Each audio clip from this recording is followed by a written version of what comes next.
Hey there, I'm Jess Byrnes. Welcome to the Jess Byrnes Show. This is where ambition meets alignment. I'm a VA coach, business strategist, and freedom mentor, and I help service-based women unleash their power, scale beyond booked out, and step into their CEO era. Expect real talk, practical strategies, and inspiring conversations with women who've built businesses on their terms. If you're ready to create more freedom, more income, and more impact, this is the space for you. All right, we are going to kick off. If few more people join us, then by all means. But hello, my name is Jess Byrnes. I am the owner of Jessica Co, and I am a coach specifically for freelancers, VAs, and online consultants looking to start or scale their online business. Today, I wanted to talk a little bit around compliance and rates and share a little bit around like what not to panic on, right? Part of this has come because I see this a lot in different Facebook groups. I have done some deep diving into this space for myself and my own business and my requirements. And it's really not about panic. This is about getting some clarity and giving some information. So this is general education based on publicly available info and my experience that I have found over the last few weeks and months and years as being a virtual assistant. It's not legal or tax advice, and everyone's situation is different. So my goal is to explain how this system works as I see it, not to be taken as legal or tax advice. Obviously, go and speak to a lawyer or an accountant, which I have a few great ones in my corner if you need a recommendation, but obviously need to give that disclaimer. So now that all that's boring housekeeping stuff is out of the way.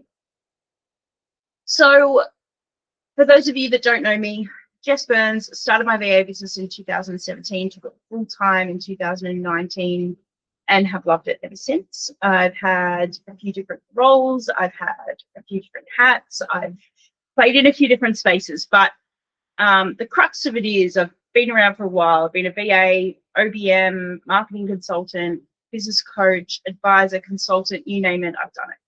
And I've been reviewing my compliance. One of my VAs doing my 6-figure freedom program, she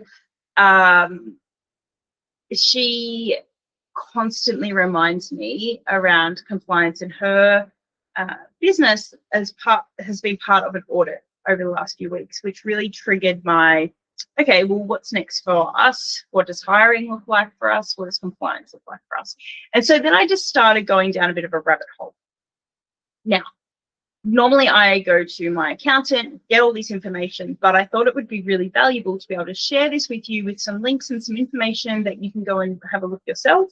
Like I said, not my circus, not my monkeys as far as legal and tax advice, but I want to share with you what I've found. So there's also a lot of confusion in a lot of groups around what we can and can't do.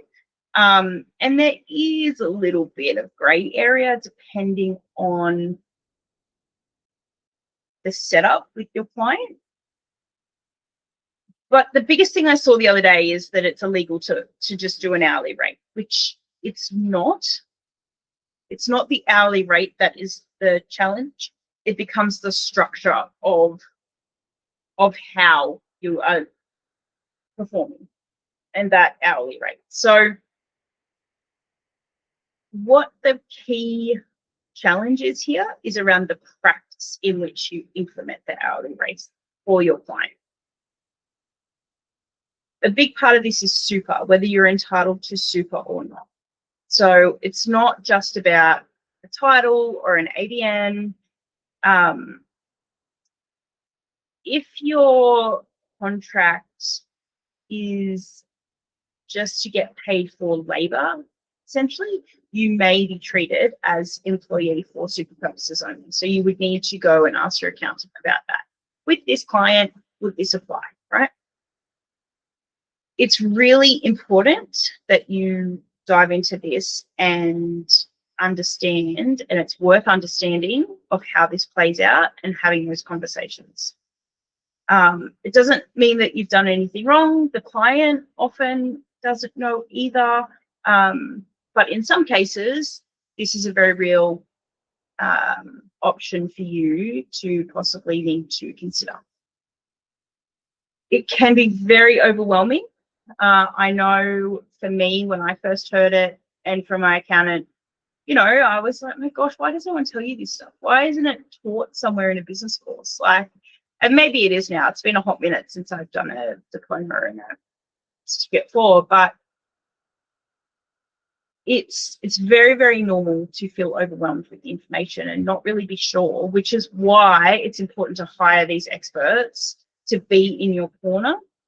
And the reason I will always have a great accountant, a great lawyer, great support, business coach, all the things, because I don't know everything. Learning more about it means that I can understand it, but I don't have to be the sole person who carries that load, if that makes sense. So it's really about stepping into that next level of business, and especially if you're looking at hiring people and subcontractors and how that works, it's definitely worth a conversation and worth understanding with your accountant and a legal professional. So the hard thing is that there's no one correct answer or one right answer for everyone, but we need to look at individual clients, how it works, clarifying with the client, and getting this information often up front, because it can change the dynamics of the arrangement. So speaking to the accountant can clear this up and give you some very, very clear guidelines. And it may even give you a bit of a time frame. Like maybe you can work under one structure for a period of time, and as you grow and evolve and the role changes, maybe you do need to move into a different structure. Like there's so many options and so many variables, which is where we need to be really careful and make sure we're getting the right advice from the right people. So the spaces that I've been playing in and I've been looking at and getting information from are the Australian Tax Office and the Fair Work Ombudsman. So both of those spaces have official sources. They're not just opinions, it's official information. And they've got very clear tools and plain English guides that will spell it out, that say this is what's acceptable and this isn't. Things like with the Fair Work Ombudsman is where I came up against a few interesting boundaries, I guess, or a few different pieces of information around what is taken into consideration when working out hourly rate versus are you a casual employee, because that's ultimately what we're trying to work out. So the key thing that I found is around what they call sham contracting. Some people do this intentionally to get around or try to get around tax and different obligations. Some people do it because they saw someone else do it and have no idea what the implications are, which is why it's really important for us as business owners to be across this and what it means to us. So sham contracting is when a business treats or presents a worker as a contractor when in actual fact the relationship is employment. Basically, on the Fair Work website, just because someone gives you the title of a contractor doesn't mean that you are a contractor, which is what I found really interesting. So just because you frame yourself as that, you can have legal contracts, you can have everything in place and they can override it.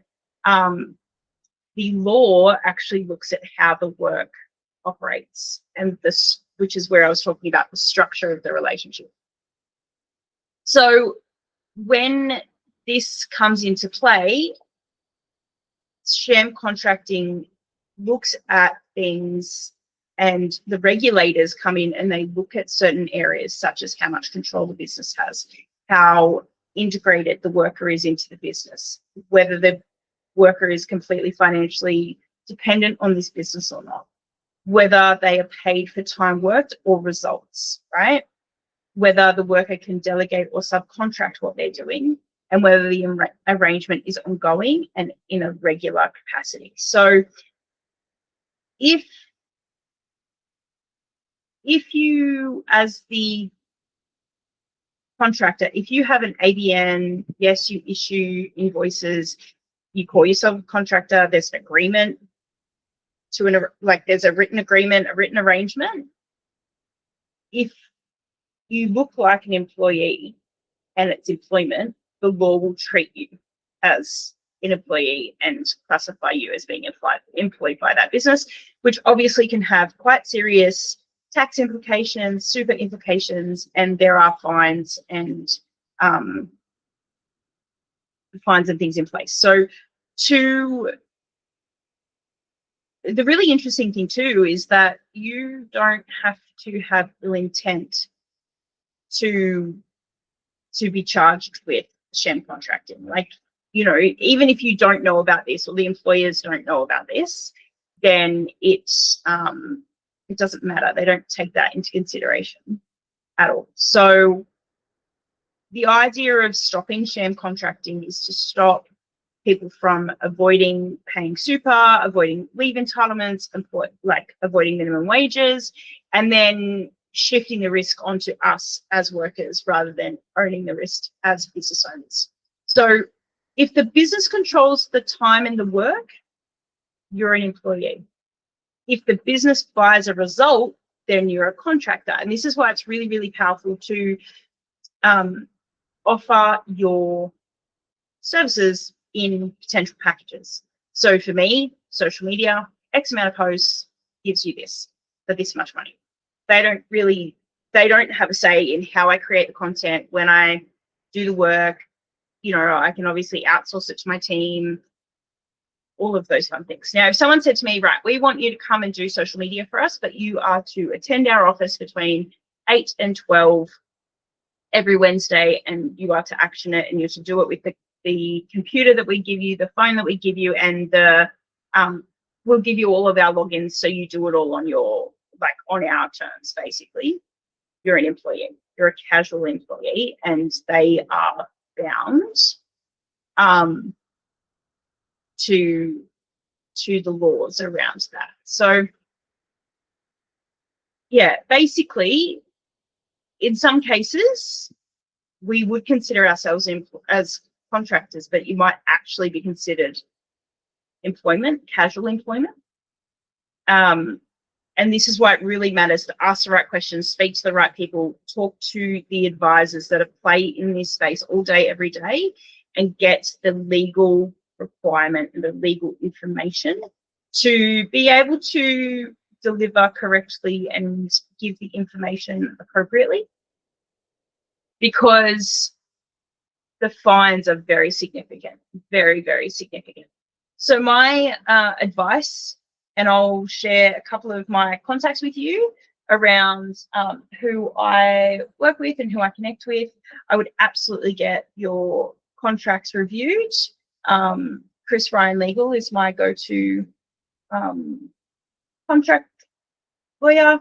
He's phenomenal. I also have Liam Schofield, who's a conveyancer, but he also has a legal. They've got a full team at their law firm, a large law firm, so they charge a little bit more. Chris is very reasonably priced, but a couple of options there. And then I've got a number of accountants that I could refer you to and have a chat to around this, because the results could be quite damaging if we don't get it right. So bit more information and value today rather than sharing my experiences, but this was just something that was too important not to share. I would love for you to invite someone into the group that you might know that would find this extremely helpful and get more information out of this. I will pop the details in the comments around the contacts, and we will take it from there. All right, ladies, have a lovely day. I'll speak to you very soon.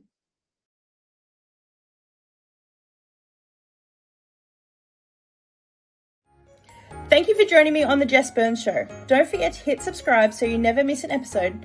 And I'd love to invite you to come and hang out in my free Facebook community for service-based women stepping into their CEO energy. Please feel free also to leave a review, as this will help other amazing women just like you find us on your preferred podcast channel. Until next time, stay empowered and totally unleashed.